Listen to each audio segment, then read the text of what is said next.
In the next scene, Ciri wanders to the armory and Vesemir tells her about the history of the Witchers. Did we completely skip over the fact that they brought in, Oh, yeah, Oops. the party scene? Yeah. So maybe I'll mention that.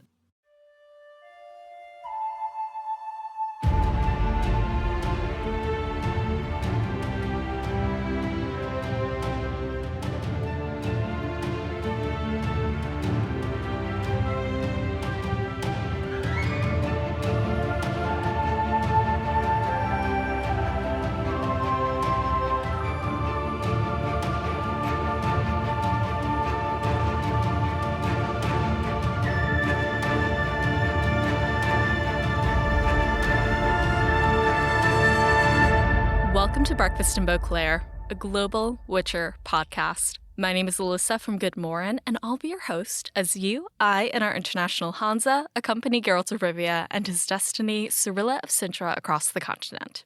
I don't have any announcements today. I don't know what's been going on in the hanza recently. I think we've been watching a lot of Bridgerton, if you didn't already know, but other than that, I've got nothing for you. So we're just going to get right into patron announcements and the rest of the episode today. This episode, we welcome David from WhibbsGames and one of our guests today to our hanza on Patreon. As always, thank you to our producer-level patrons, Louise of Covier, the owner of the Trollish Porpoise, Katie the Redhead of Toussaint, Jacob B., Ava of Gullet, B. Haven of the Edge of the World, Charlotte from Vengerberg Glamorai, Red Kite, The Original Roach, Codderinger's Cat, Libby, Claire Odell, Gennady Mundilovich, Wolf, Corey from the US, John of Riblia, Tom from Australia, Jill Kate the Tabby Witch, Ollie from Sweden, James Carson III, Father of Bean, Silo Cybe Sorcerer, a Toussaint Knight, Roxas, and Jeanette of Brooklyn. If you would like to hear more about becoming a patron of the show, visit patreon.com/breakfastinbeauclair. As for this episode, David from WhibbsGames and Tracie Miss Magitek call in to discuss Netflix's The Witcher episode 202, Kaer Morhen. Join us as we discuss tabletop role-playing games and card games, shared dreams, parallels from The Witcher to our own lived experiences, the history of elves on the continent, Geralt's approach to fatherhood, speculation as to why Ciri hadn't had any fighting training so far, connections to Nightmare of the Wolf and Blood origin, and Wooden Beast and Eskel's bucket list. In our mid-episode news segment, Tidings from Toussaint, Lars from Witcher Flicks shares news on The Witcher Season 3. After the break, don't miss our listener call-in segment, Dear Friend. Without further ado, let's get to our discussion of Netflix's The Witcher 202, Kaer Morhen, Part 1. Welcome to Breakfast in Beauclair. My name's Alyssa, and I'm thrilled to welcome this episode's guests. My first guest is a web developer with a huge passion for storytelling, games, fantasy, and folklore. He has a degree in game development and has published independent projects on itch.io. Please welcome David from the US. Hey, David. Hi, how's it going? I'm lovely. How are you today? I'm doing so good. I'm thrilled to be on the podcast. I've listened to all the episodes so far. Huge fan. Really excited. It's quite a lot of episodes. That's like at least 30 episodes. And you'll also recognize my second guest from her previous appearances on Breakfast in Beauclair, episode 28, Much More, as well as the Season 3 trailer. She's a product manager for a gaming and tech company who creates gaming, D&D, and Witcher-related content through streaming, cosplay, and YouTube. Please welcome Tracie Miss Magitek from the US. Hi, Tracie. Hello. Hi, everybody. I am so happy to be back. It's been a while, actually, since I've been on the podcast last. I know, and I'm delighted for you to be here. I'm so thrilled to be talking to you both about episode 2, Kaer Morhen from The Witcher Season 2. But before we dive into that, I'd love to get to know both of you and for our audience too as well. David, I'd love to start with you. How did you get into The Witcher and what brought you into this fantasy universe? Yeah, well, like a lot of people, I started off by playing The Witcher 3. Be honest, I wasn't super into it the first time I tried it. There was just so much right off the bat that I was not familiar with. So many characters and backstories that you just really need to know about before it makes sense. A couple of years went by and I didn't really go back to it. And then I came across a video by a guy named Joseph Anderson. He makes a lot of critique videos about video games. This one is like 4 hours long, talking about The Witcher 1, and it really got me so much more interested into it. There's so much going on in the books and the games that I had no idea. That started a passion, and I listened to all the books in like a month, and I got back into The Witcher 3, and I've just been so into it since then.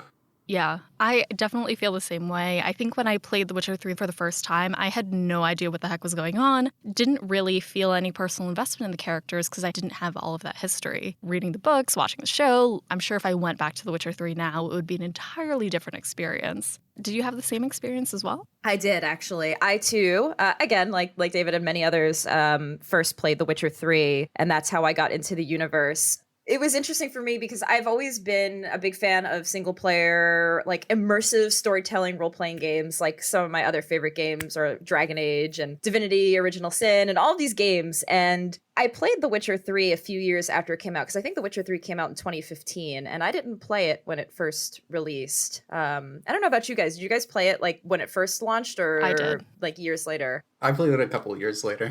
Okay, yeah, same. So I only got into it in 2017, 2018. And yeah, from there, it just spawned into this love where I had to just get into everything else about it, get into the lore of the world. And that happens to me a lot when I'm playing like role-playing games. I just want to learn more about the world that they've created. And so I read all of the books and played The Witcher 2. The Witcher 1 I didn't play, but I watched a playthrough of it because it's very difficult. I've heard it's painful. Yeah, exactly.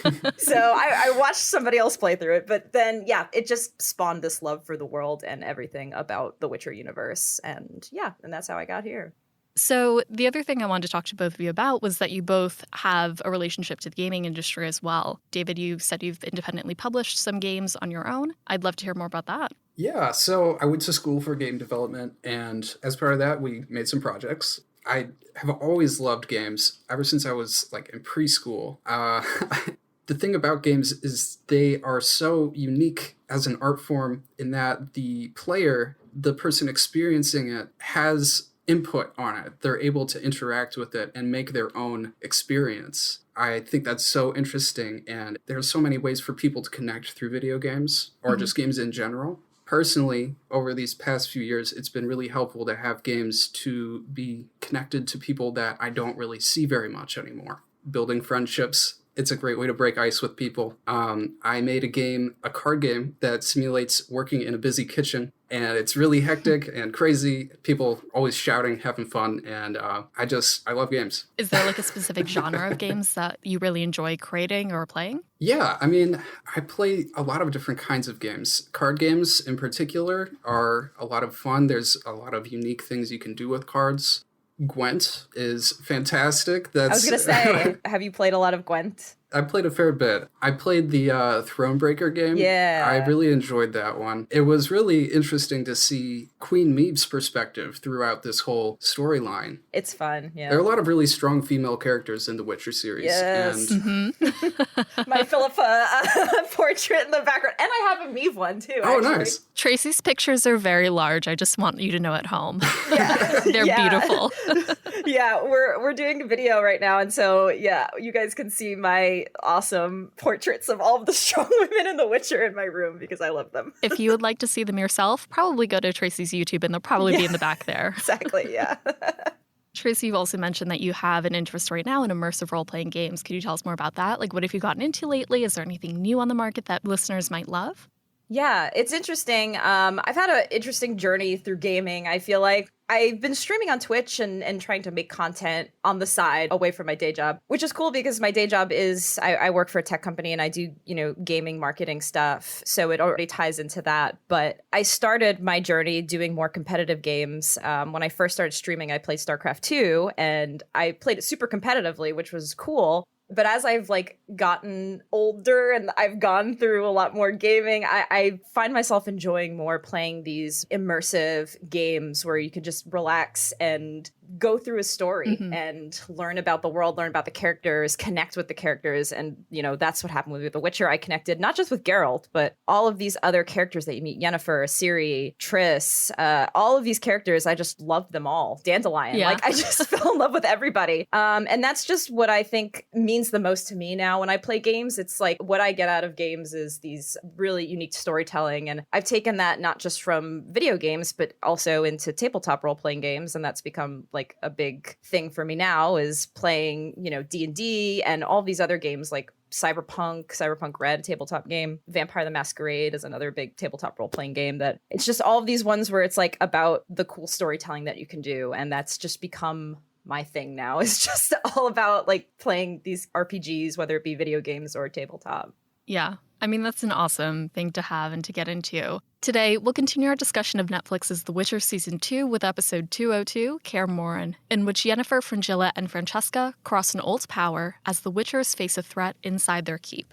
In the first scene, Yennefer dreams of a simple life with Geralt, but their baby bursts into flames in its bassinet, and a figure in a red cloak appears, holding the baby. Yennefer awakens suddenly, finding herself captured with Fringilla by an elven convoy led by Filavandrel. Filavandrel presents the sorceresses to Francesca, the leader of the Elves. Yennefer learns Francesca has been visited by a white-robed elf.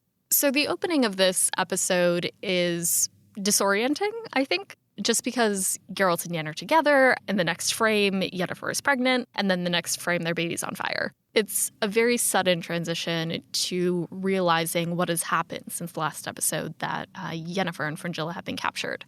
It's a really interesting insight into the elves and the culture that we'll get to explore with them throughout the rest of the season. It was really interesting to see Filavandrel. At the time of this recording, the episode on Nightmare of the Wolf just came out, and I just learned that Filavandrel is played with the same voice actor as the guy who's playing in the live-action series. Mm-hmm. And so I just think that's so cool. About Yennefer and her dream, it's very disorienting, like you said. The baby catching on fire was just a crazy moment. Yeah, it was a little like disturbing when I first watched it. But I knew immediately, I was like, okay, this is definitely a dream. Seeing like Yennefer and Geralt in like normal clothes, yeah, like their regular like house clothes, I was like, okay, this is definitely not real when I first saw it. Yeah.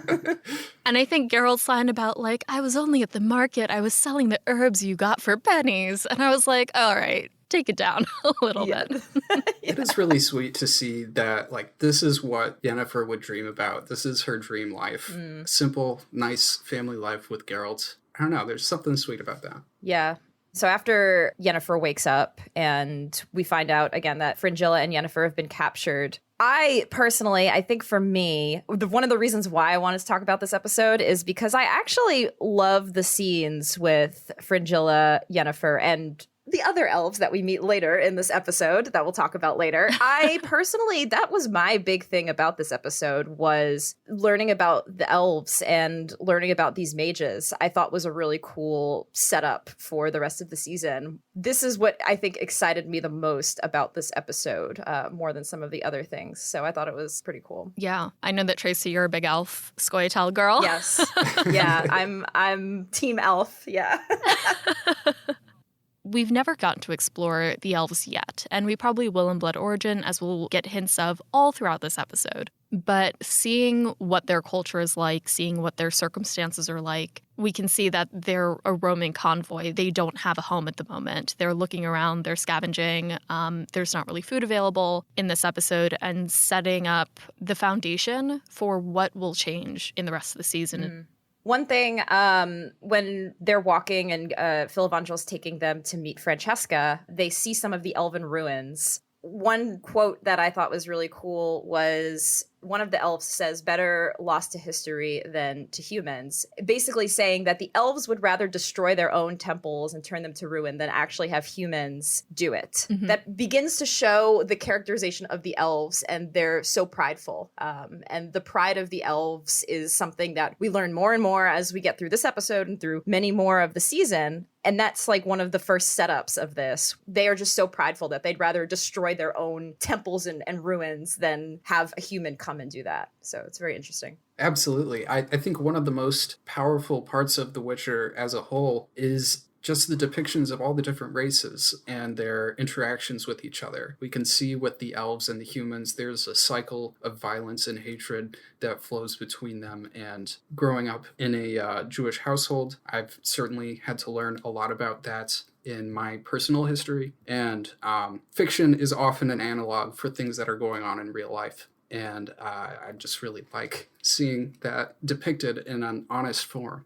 And I think that there's like another way in which that idea also manifests later in this scene. When Yennefer and Fringilla are then brought to Francesca, Francesca is very upset that Filavandrel has brought what were supposedly gifts and turn out to be human sorcerers. And then they have a short conversation in Elvish that Yennefer then interrupts because she's quarter Elvish through her dad. It causes Francesca to turn on her, take a look at her ears and say, like, do you sing our songs? Do you honor our traditions? Have you shed a tear over anything elven? You are no elf. That idea of using fantasy as a vehicle for things that happen in our own worlds is something that stood out to me. Because, I'm Asian American, and whenever I think you're hyphenated, especially as an American, there's always this idea of, like, not being enough of one or the other. And we see that here in Yennefer, too. Members of the Brotherhood of Sorcerers, notably Stregobor and Francesca's uncle, have used Yennefer's elven heritage to vilify her to the other sorcerers. At the same time, she meets Francesca. She tries to put herself forward as a member of their culture, a member of their society. And Francesca just doesn't accept that. So it's something that I found really interesting, and I see my own experiences reflected back through The Witcher. The last thing, I guess, for me on this section, and going back a little bit pre-meeting Francesca, when Yennefer and Fringilla are first captured and they're in the little wagon and they realize, like, they might be screwed here. One thing that I think you wrote down, Alyssa, was the quote where Fringilla is like, I have faith, and Yennefer says, forget faith, we've got power. I think this is one thing I think we'll probably touch on a bit in this episode, the difference between Fringilla and Yennefer and their views on life, really.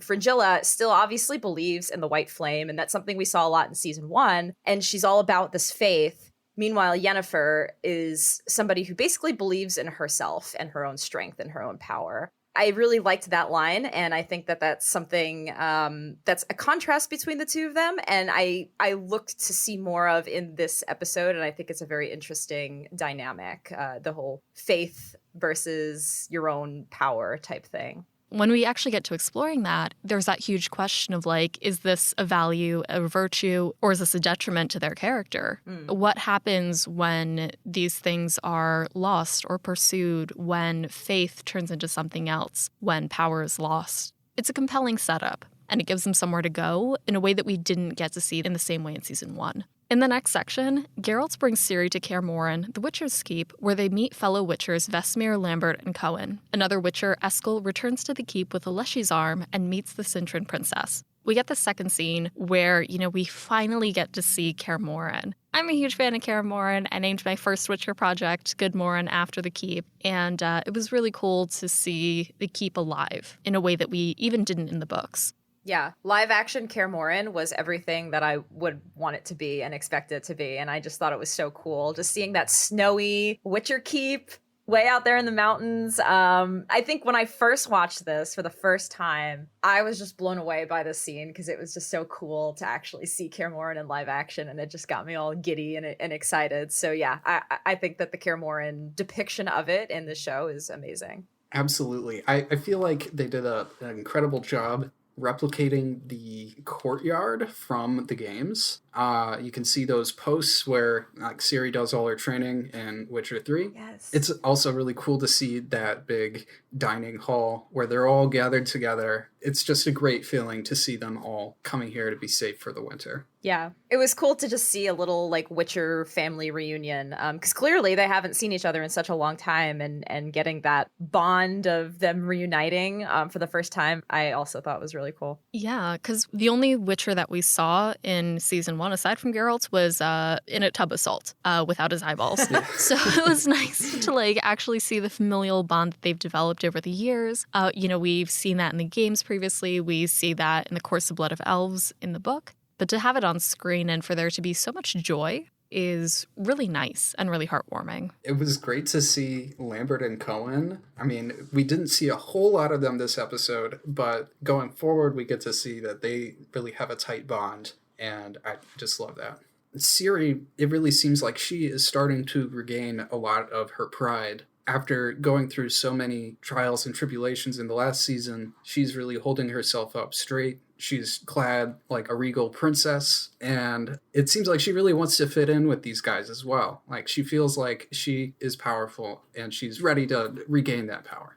Absolutely. The funny thing that we know about Ciri from the books, and we'll see to what extent they do this in the Netflix show, is that she's just like a little sponge and a little mirror. Whatever everyone around her is doing, she also does. So it's nice, though, to see her, as you said, like get back some of that security. And it changes how she presents herself, which is really important, I think, for someone who's developing and who suddenly has stability again.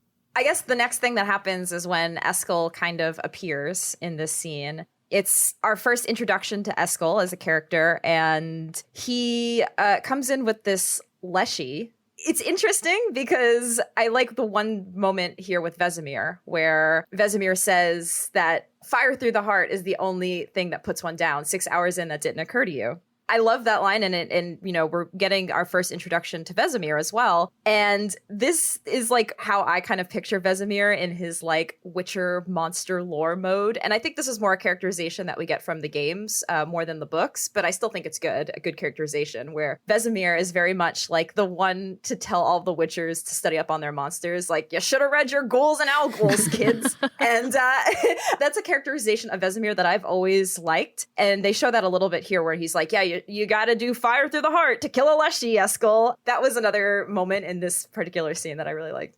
And we talk about the continuity in the lore as well between the properties in the Netflix universe, right? Like in Nightmare of the Wolf, Vesemir killed a leshy in the very first scene, and that was the exact same way he did it. He poured oil on his sword, lit it on fire, and stabbed it straight through the heart. The writer for this episode is Bo DiMaio, who also wrote Nightmare of the Wolf. So it was cool to see the continuity of some of those pieces of lore and also even individual lines through both of these pieces of media. That's one of the things that was nice. Although it's interesting to see like how Vesemir suddenly gets like a Danish accent, I think. Oh, yeah. between Nightmare of the Wolf and The Witcher Season 2. But it's very fun. Yeah, there's a lot of Nightmare of the Wolf references in this particular episode, and I'm sure we'll talk on more, but it was just very interesting to see so much of that reference in this particular episode, and it makes sense that the writer of the episode also did Nightmare of the Wolf. And I'm sure that when we watch, especially this episode again, with the context of Blood Origin, we're going to be sitting there like, did you see that? Did you see that? Did you see that? This episode in particular, I think, is going to be really exciting to revisit. After Eskel and Ciri meet, we kind of get a smash cut to the title, and then we open up on Geralt and Vesemir. Outside of the keep, Vesemir confronts Geralt about his new ward as Ciri looks for a room of her own in the keep.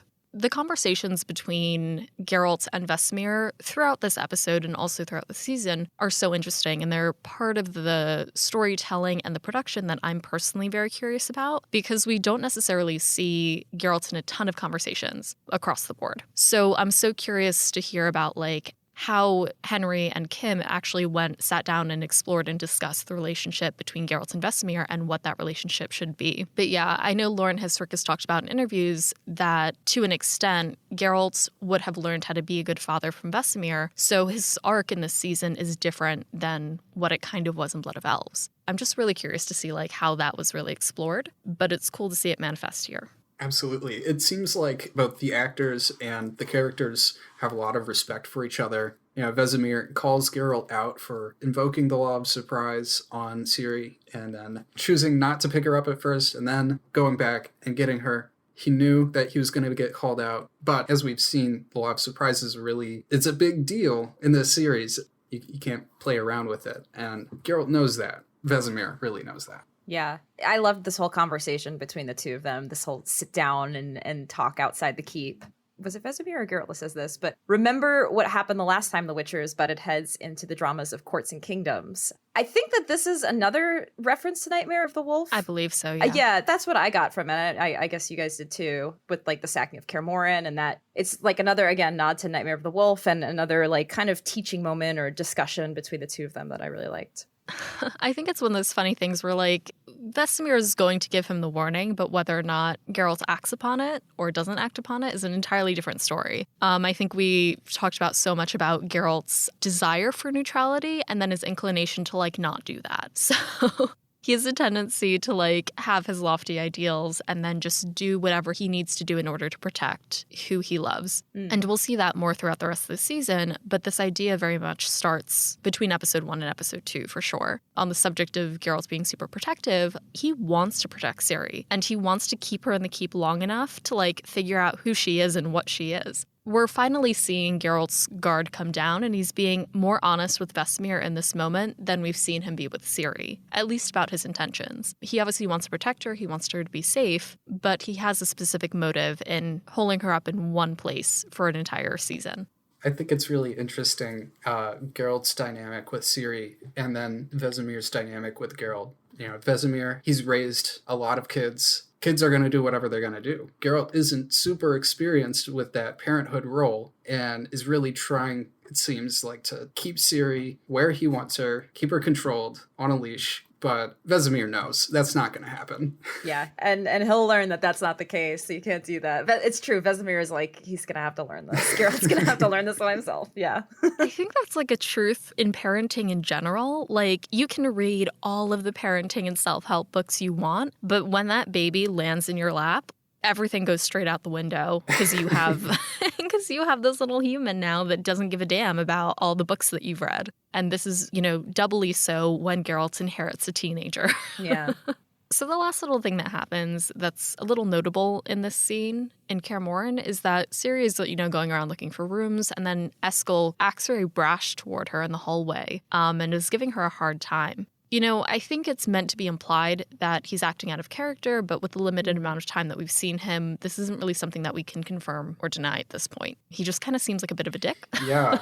But the actor, Basil, did that wonderfully, but he's, at this point, just a bit of a dick to Ciri. Yeah, I think it's a first watch through didn't fully pick up on that. And that's the cool thing about these episodes is you can pick up a lot more watching them a second or a third time. And so that's something that I think I did pick up more my second and third time watching this episode was, yes, this is clearly trying to show this is kind of out of character for Eskel, and he's being very, very bizarre and acting out of character. So that was something maybe not able to pick up in the first watch through, but I like that you can pick up these little details after watching again. Yeah, absolutely. He really acts pretty menacing, I would say. Yeah. Just standing creepily at the end of the hall and then getting really up in her face. It rubbed me the wrong way. It is a little comforting to know that's not how he normally acts. Which, again, props to the actor for making us feel unsettled.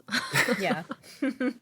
Before we continue our discussion, we're going to hand it over to Lars from Witcherflix for recent news in the Netflix show. When we come back, David, Tracie, and I will continue our discussion of Kaer Morhen.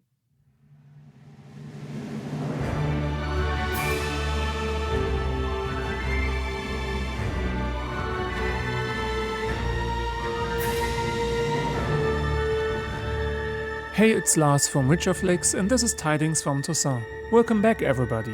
Things are getting busy at the Witcher set, and the start of the Season 3 filming comes closer and closer. Here's what's new in the world of The Witcher on Netflix. The first camera and screen tests were carried out at Longcross Studios near London to prepare for the filming of Season 3. Misia Simpson, who plays the elven mage Francesca, and Anna Schaefer, who plays Triss Merigold, posted on social media that they have already come to the Witcher set. Moreover, actor Kane Zayas, who was Gage in Season 3, Francesca's brother, that he also was at Longcross Studios already doing stunt training and costume fitting. In addition, director Loni Peristeer confirmed on Instagram that he was indeed working on The Witcher Season 3. He wrote that he is going to start his work on the show in May and during the summer. For this, he posted a picture of the book Time of Contempt, which is being adapted in Season 3. At the same time, showrunner Lauren Hiswick posted a picture of a map for the studio the filming is going to take place in. All in all, the start of filming can't be too far off. According to Redanian Intelligence, the planned wrap date for Season 3 is in September 2020 at the moment. But as we have learned in the past, this could of course change depending on the circumstances. In other news, Redanian Intelligence revealed several auditions for new characters in Season 3. They note that for smaller roles, the Witcher casting team sometimes use auditions that are taken straight from the actual script, instead of writing something new for the auditions. For example, this was the case all the way back in Season 1 for the audition for Nohorn. This means that we can maybe take some hints at Season 3's plot from Redanian Intelligence's audition transcripts. The first audition was for Apelgud, the royal messenger of King Demawend of Edirn. It tells us that there will be many beheadings in the northern kingdoms, but we don't know who those people that get executed are. Moreover, we learn that, similar to the books, Apelgud will meet a certain sorceress with raven black hair while he travels through the lands. The second audition that Redanian Intelligence reports on is about a character that was created for the show. This character is a drunk prisoner that is talking to another character that was surrounded by none other than the Nilfgaardian Emperor Emhyr var Emreis in the past. Moreover, due to another report by Redanian Intelligence, we have learned that Season 3 will feature an important event from the Witcher short story collection The Sword of Destiny that was missing in Season 1. It is the Beltane festival that is taking place in a flashback during the short story Something More. In the books, it was last time that Geralt and Yennefer saw each other before the Battle of Sodden Hill. The Beltane festival is based on the real-world Gaelic May Day festival. Just like in the Witcher books, it is held on the 1st of May. People light up bonfires and dance around them. Their flames and smoke are supposed to have special powers. In the Witcher books, Yennefer and Ciri both share their birthdays on the Dell of Beltane as well. According to Redanian Intelligence, this festival will happen early in Season 3 and will take up some screen time. Beltane will be attended by Geralt, Yennefer and Ciri, which will give them some time to bond after all the things that have happened in Season 2. Anyway guys, that's it for me for today. I hope you all stay safe and well. We talk again in the next episode of Breakfast in Beauclair. Until then, thanks again for listening and good luck on the path.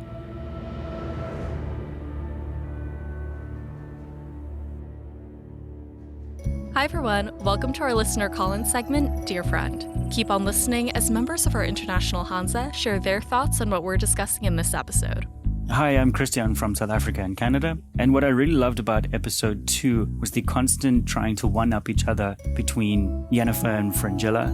It really showcases their similarities in power, strength, and tenacity, and I thought it was a really good adaptation to showcase how similar they are, yet how different their approaches could be. Hi, I'm Garrison Watts. My favorite part of this episode was Geralt going for advice from Vesemir. You can see exactly how much he respects him and how he looks for his counsel in moments of distrust in himself or loss at what to do next.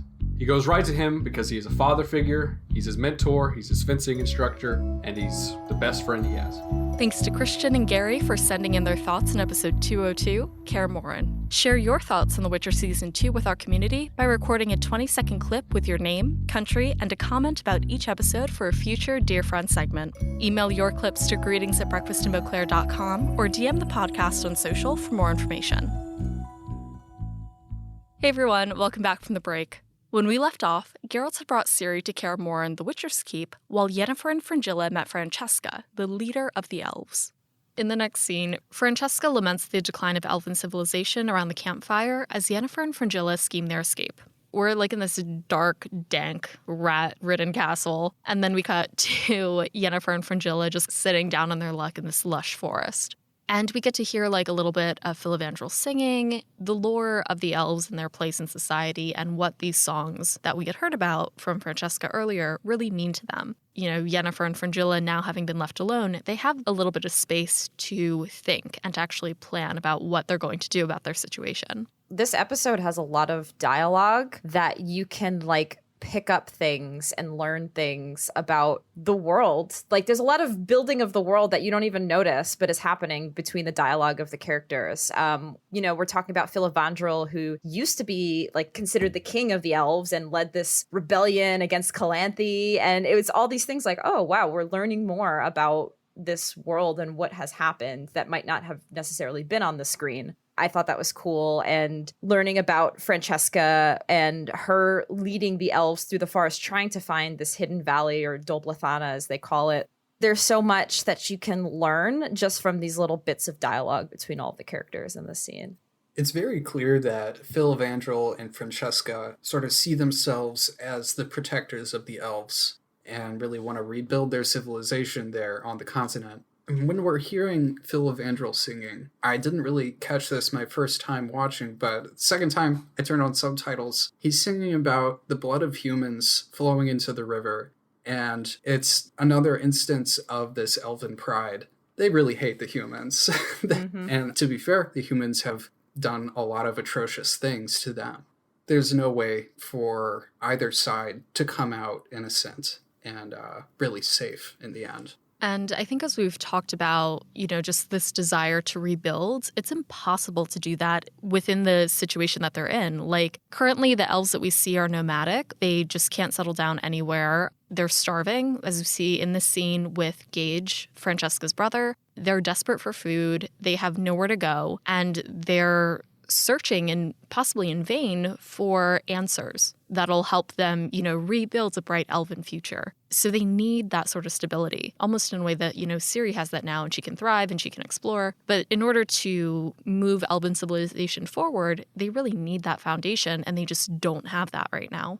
The big thing that we really learn that will drive the rest of the episode for Yennefer, Fringilla, Francesca is that we discover that both Fringilla and Francesca have similar dreams of a robed figure, the one that we saw in Yennefer's dream at the beginning of the episode. However, Fringilla sees a robed figure in black, and Francesca sees a robed figure in white. This is what they want to use in order to change their circumstances. Let's get a hold of Francesca. We'll tell her about our dreams. Francesca's using her dream as a means of keeping power. What happens if they find out that it's not just her, it's us as well? It's the humans as well.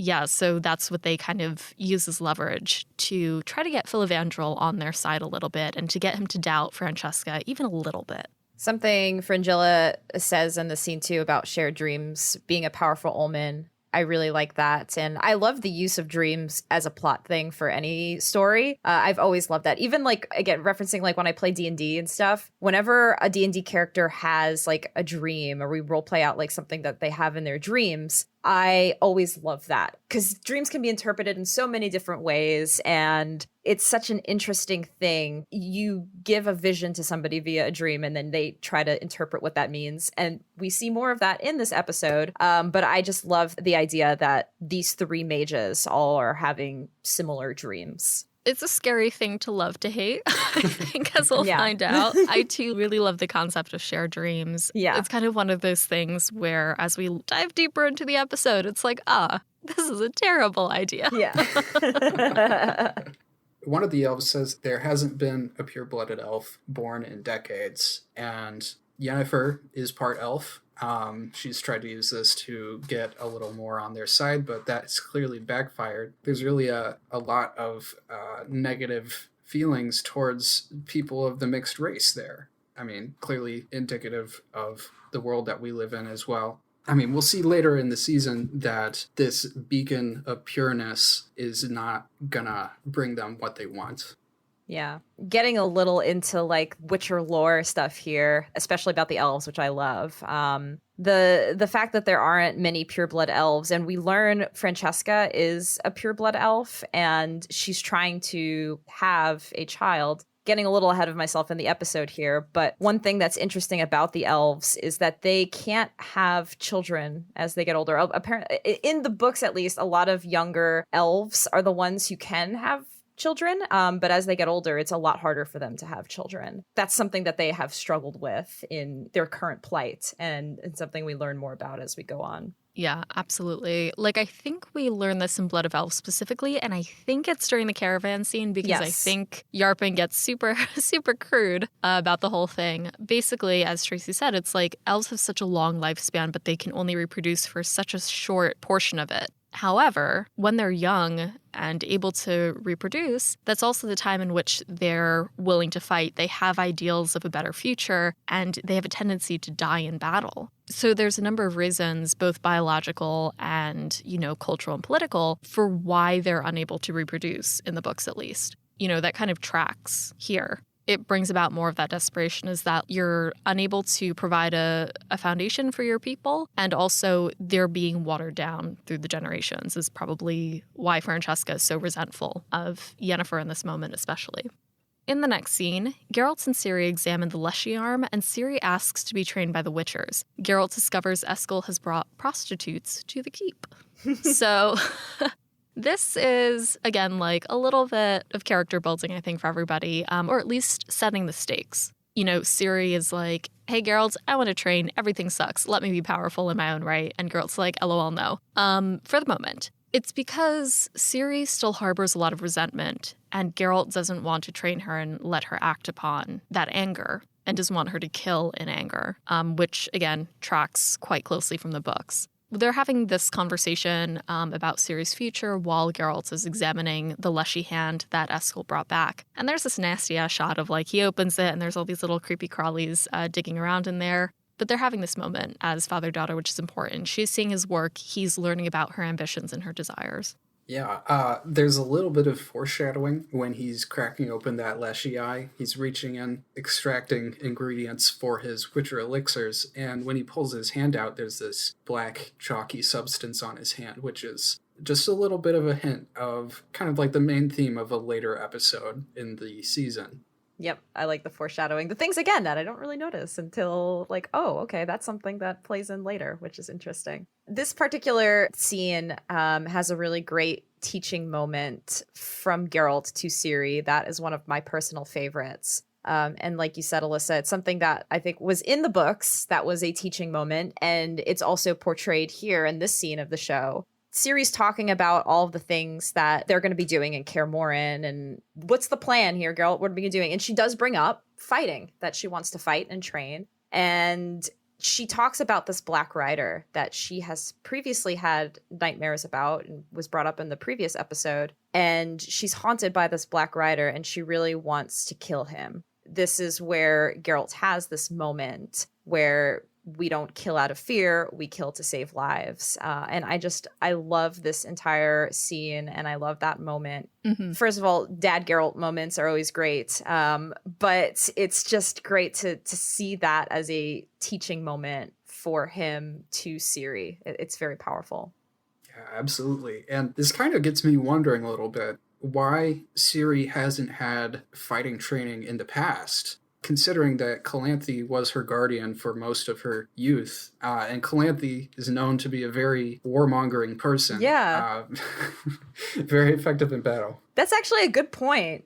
You would think Calanthe, maybe I don't know what Calanthe's thoughts were, because she's an awesome fighter, and you would think that she'd want to train her granddaughter also. Maybe she just didn't get to it. Maybe eventually it was I'm going to train Ciri one day, but obviously they weren't able to get to that. But that's a good point. I never thought about. Yeah. I wonder if it's more of the circumstance of prosperity in Cintra at the time that Ciri was alive versus when Calanthe was a child. Also true. And they did mention this in season 1 as well. I think Renfrey actually mentioned it in passing. Calanthe won her first battle when she was very, very young. Oh, yeah. I wonder if there's any political discourse that happened around that caused Calanthe to take that position early. Whereas, with Calanthe as the figurehead of Cintra, even with her parents gone, there's still a lot of prosperity in Cintra. So maybe they just didn't really need it as much for Ciri. Right. That could also make sense. I think another explanation could be that Calanthe was frightened of Ciri. She saw what Pavetta could do at Pavetta's betrothal, and she knew that Ciri could very well be like that, and what kind of unstoppable force could be released in a moment of adrenaline.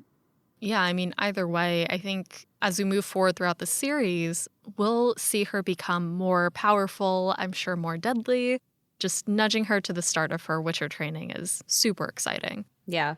But I do like that Geralt is hesitant at first to train her, It seems like at this point, he's not interested in wanting to train her. He has that hesitancy at first, and I think that's a cool moment for learning about Geralt and that he cares about Ciri in his own way, and I do really like that. It's really nice to see Geralt, a Witcher with scruples, as he's often described in the books. Mm-hmm. He wants Ciri to learn how to defend herself, but not to take vengeance. Yep. After being caught watching the party downstairs, Ciri wanders the armory and Vesemir tells her about the history of the Witchers. Meanwhile, the extent of Eskel's wounds is revealed. We had seen in the previous scene that Eskel brought some ladies to party, and it went well with everybody except for Geralt, who then chastises anyone he can get his hands on, namely Vesemir for letting this happen, as well as Eskel for bringing them there in the first place, which causes a small brawl between the two of them. But yeah, it felt a little off-color to me, but it's there, so... It's an interesting scene. Yeah. That's what I have to say about it. The one interesting thing we do get about the whole party scene is more Dad Geralt moments. Mm-hmm. One of the prostitutes, is like, oh, I hear you have a daughter now. And she's like, oh, she could work for me. And Geralt's like, back off. And yeah, he immediately went into that dad mode. And I liked that. I always appreciate Dad Geralt moments. It's interesting to see that this is Eskel's way of coping with this horrible thing that he's contracted. He's trying to drown his pain. Probably not the best way to go about it. Yeah, and even Geralt tries to tell him that, but he just doesn't want to listen. No. Eskel takes a big ol' swing at Geralt, which feels super out of character. I do wonder for Eskel, because he says later in the episode, like, I knew something was wrong. Like, I wonder if it was, like, he's trying to get his mind off of it, or if he's got a little bucket list before, like, he kicks it. Either way, this feels like a terrible decision to bring all of these people into your secret keep. Yeah. But in the meantime, toward the end of that scene in the hall, Vesemir looks up and sees Ciri watching this debauchery. Like, it's utter chaos, tits are flying, and Ciri gets caught watching this whole thing. And so she wanders down into the armory and is, minding her own business. And Vesemir comes up to her and he begins to kind of walk her through all the artifacts that they still have. So he mentions a story that we might be likely to get this in Blood Origin. Vesemir tells Ciri about, like, one of the first Witchers named Clef, who was killed by an ancient demon with a dagger. And that demon was later bound by witchers in the forest, and some say she still calls to the unfortunate souls who cross her forest and lures them in to devour them. And suddenly, it's like, oh, we might have context for what the heck is happening to Fringilla, Francesca, and Yennefer. All of a sudden, all of this becomes scary. Vesemir shows Ciri Deglin's armor, and Deglin was his father figure in Nightmare of the Wolf as well, which is, again, another nice little Easter egg for fans. Yeah, I like the little Witcher museum here. We get the little, like, going through all the different artifacts that the Witchers have. And it's good for Ciri, too. She gets to learn about the history of the Witchers. It gives us some insight on things that we may learn or we can pick up from, like, Nightmare of the Wolf. But, yeah, I like this little scene between Ciri and Vesemir. Yeah, I mean, there's just a lot of foreshadowing here. The dagger is going to be a very important item later on. All the talk about this demon, it's unsettling. We're learning a little bit more. We don't know exactly that this is what Fringilla, Francesca, and Yennefer are dealing with right now, but knowing that now, it makes it a lot more chilling. Yeah. When you're watching this for the first time, the resemblance is just very uncanny.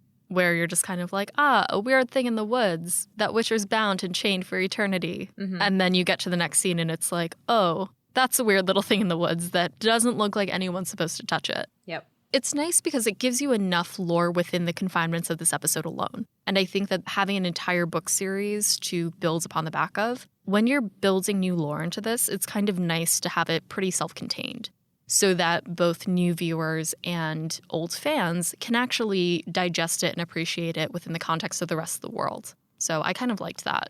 I do like that they're adding new things. That might be a controversial opinion. Controversial take. Yeah. I just like that the show is taking some risks like that. Like, they want to make it their own thing. And I think that they're doing a good job with it. Yeah. We could probably talk about this more at the end as well. I think that there are times where the ability to write something new and fit it in seamlessly into the world is really successful. And I think that there are times where it's less so. But I do have a lot of interest in the fact that the writers are able to do that. Of course. And that's, I too, like, and you had said this in the previous scene we were discussing, Alyssa, with the mages. Like, you would think I know everything that's going to happen, but we don't. And it's like, I don't know what's happening, but I'm interested. So let's keep watching. And even as a book reader, it's cool to be surprised by some of the things that they come up with. Yeah. Which I think is part of the reason why I'm interested in seeing what happens with Blood Origin, especially. Or the last two little pieces that happen here is Vesemir tries to ask Ciri about her past. He's not very good at being subtle about this. He's like, is that how you got out of Cintra? And she's like, what? Yeah. And she doesn't tell him anything ultimately. So we kind of see that Vesemir is also trying to get to the bottom of this girl. That's something that we'll be exploring throughout the rest of the season too. Cut to Eskel down in the laboratory. Why? I don't know. There are beds. Do better. Do better, sir. This is your last time getting laid. Make it better. So Eskel brings this woman down to the laboratory. And she has this one line that, like, I just can't unexperience. And she's just like... I know which one you're talking about. Like, to paraphrase, it was basically something along the lines of, like, you met that wooden beast in the woods. I can't wait to meet yours. And it's like, I was like, no. I was like, oh, no. I know. I was like, oh, wow. I'm not mad about the writing. I'm reference. mad that I've had to experience it. I know. Yeah. People say crazy things in the heat of the moment. Yeah. So it's just one of those things that just obviously stood out, especially with the subtitles on. Yeah. And so, again, we leave the experience of that and return back to the Deathless Mother. Mm-hmm. I don't know if you guys wanted to talk about that with Eskel, but... is there anything to say about that? Nothing of value to add.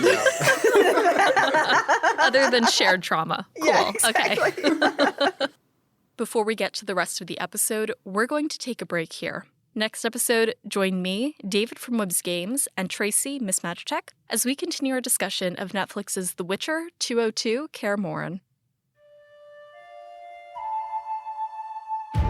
Thanks for joining us at the Breakfast Table. For show notes, transcripts of each episode, and a complete list of our social platforms and listening services, head over to breakfastandbeauclair.com. Breakfast and Beauclair is created by Alyssa from GoodMorhen. It's hosted by Alyssa with the Tidings from Toussaint news segment by Alyssa from Winterflicks. The show is edited by Alyssa with music from Winterfilter Media. Breakfast and Beauclair is produced by Alyssa in New York City with Louise of Covier, the owner of the Churlish Porpoise, Katie, the redhead of Toussaint, Jacob B, Ava of Gullet, B, Haven of the Edge of the World, Charlotte from Bangberg Glamorai, Red Kite, the original Roach, Codringer's Cat, Libby, Claire O'Dell, Jenny Mendelovich, Wolf Corey from the US, John of Rivia, Tom from Australia, Jill Kate the Tabby Witch, Ollie from Sweden, James Carson III, Father of Bean, Silocybe Sorcerer, Toussaint Knight, Roxas, and Jeanette of Brooklyn. Special thanks to Tracie and David for joining us for this episode, and our international Hanza for their support.